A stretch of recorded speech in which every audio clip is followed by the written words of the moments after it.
everybody, welcome back to GradGirlRambles. It's Brianna here with another video. So today I just want to reflect a little bit. I have had about 2 weeks in my Practicum site this semester already. And like I said in a previous video, I am placed at a high school this year, which is very new to me. And I just want to reflect a little bit on the differences between elementary and secondary school psychology roles, and kind of just my general impressions. It's still early in the year, but there are a lot of differences that I'm already kind of being exposed to. So first I want to think about some of the similarities with both elementary and secondary roles. The school psychologist is there to serve mostly our students who are receiving special education services. In the elementary school, you tend to see more initial evaluations just because they're younger, and you see a lot of students who are being identified, early on. And then in the high school, you still have some of those initial evaluations, but you don't see as many. A lot of them are the 3-year evaluations. So once a student has been identified eligible to receive special education services, we have to do a reevaluation every 3 years. So every year you have your IEP meeting, but every 3 there is the potential to either completely reevaluate or kind of look at the existing data and see if the student is still qualifying for services under the category that they were initially identified in. And with elementary, like I said, there are more initials, and I feel like just based on what I've seen, the initials in elementary are more academic focused. So I saw a lot of SLD eligibilities when I was in an elementary school, so that's specific learning disabilities. But in the high school, we have a lot of students who the initials that I'm seeing so far are EI, which in Michigan is emotional impairment. So it seems like, and I think it makes sense, when you're younger, you're kind of just like, you're just starting your academic career, and, a lot of kids are being exposed to a structured learning environment for the first time. So a lot of learning disorders or just academic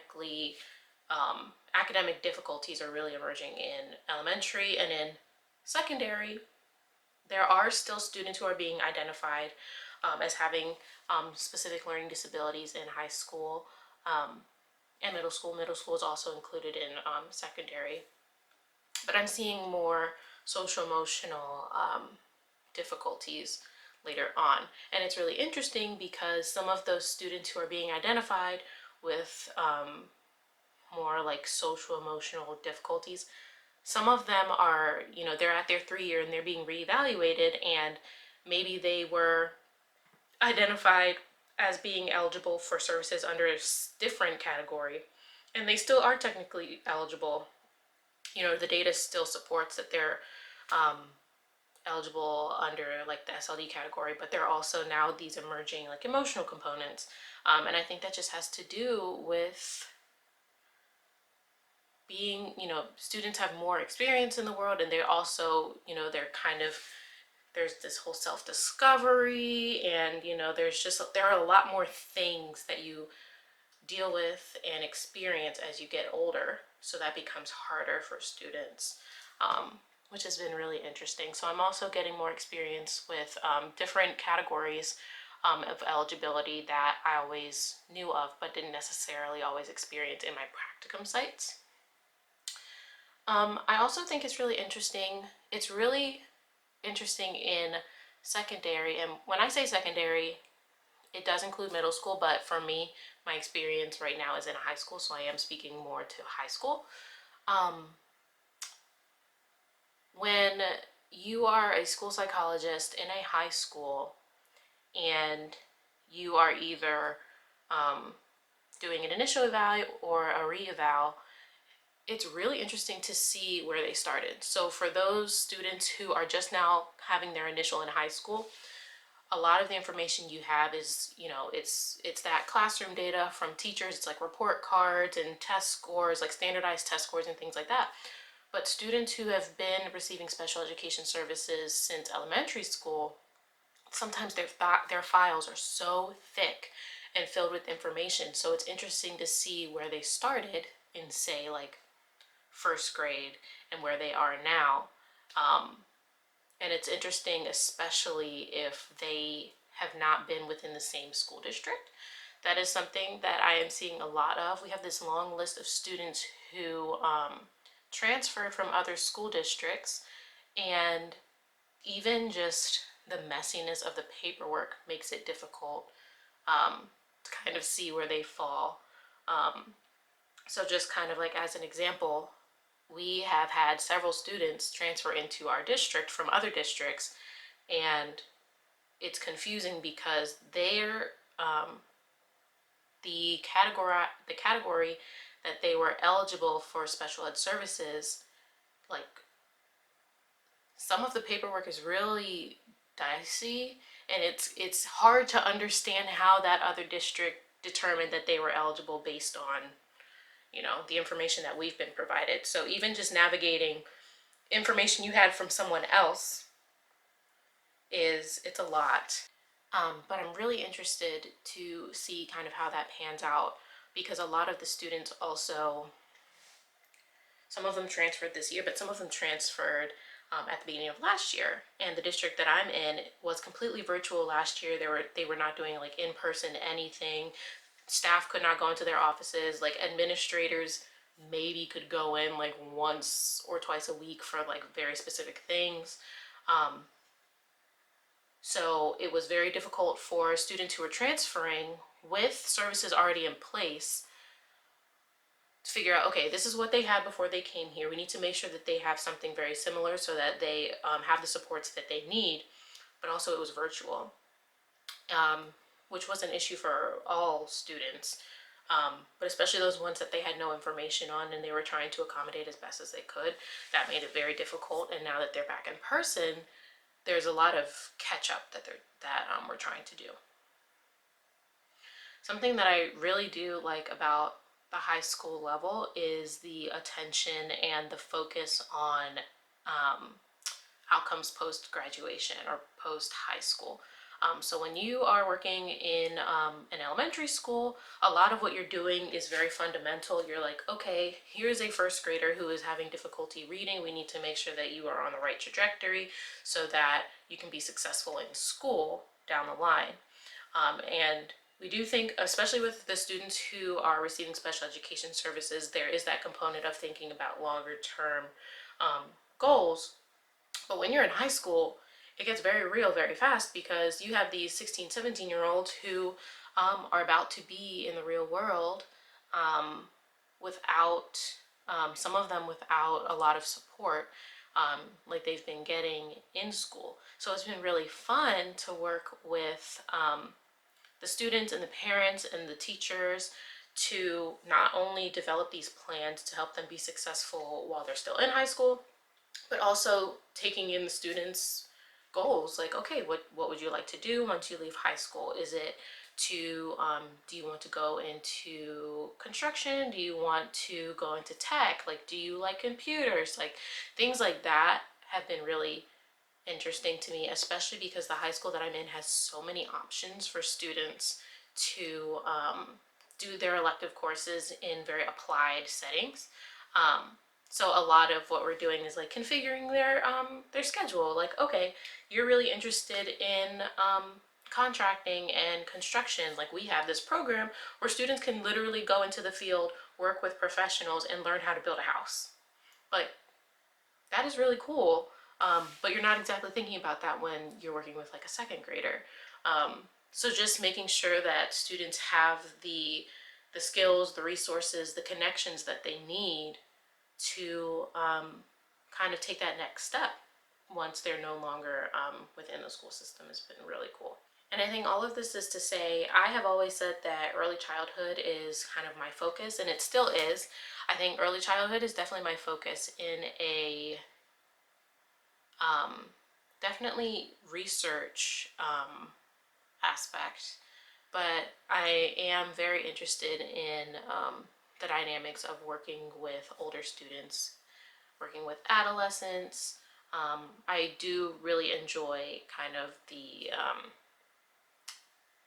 like whimsiness of younger kids. They don't have as many life experiences, so it's really interesting to hear like what their thoughts are when they are kind of still taking in the world around them. And then when you're an adolescent, you're still taking in a lot of the world, but you have a lot more experiences to draw from, and a lot of them are gaining real insight into like who they are as people. So it's really fun to talk to them about that.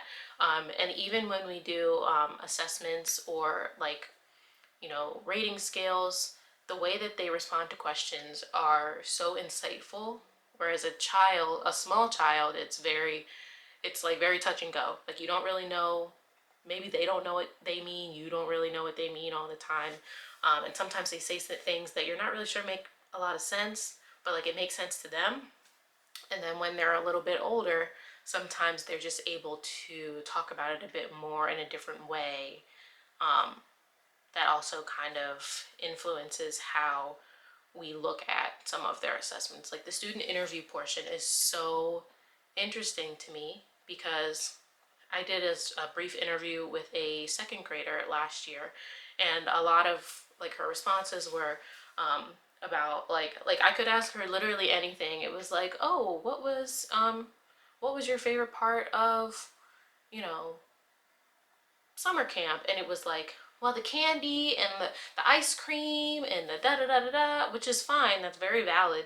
But then you talk to a high schooler and they're talking about like the dynamics with friends, and it feels like you're talking to a little adult, a young adult rather. And that has been very cool to have those more substantial conversations.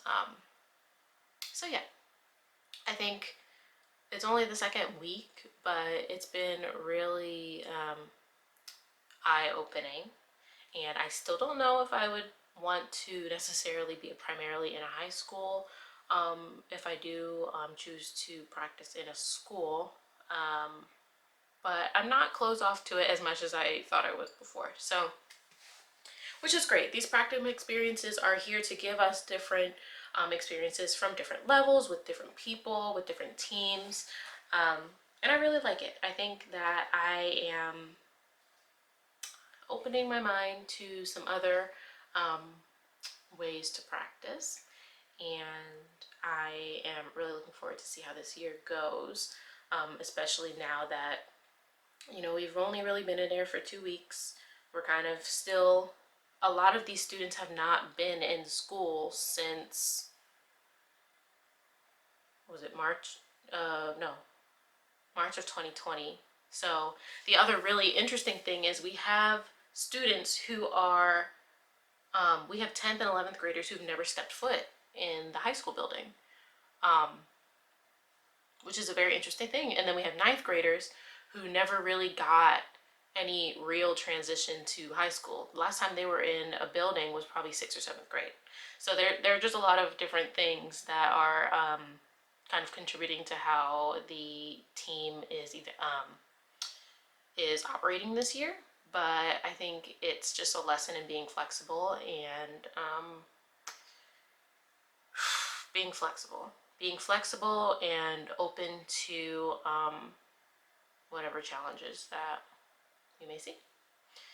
But those are just my thoughts. I just figured this week I would just ramble a little bit because I have been thinking about what this would look like.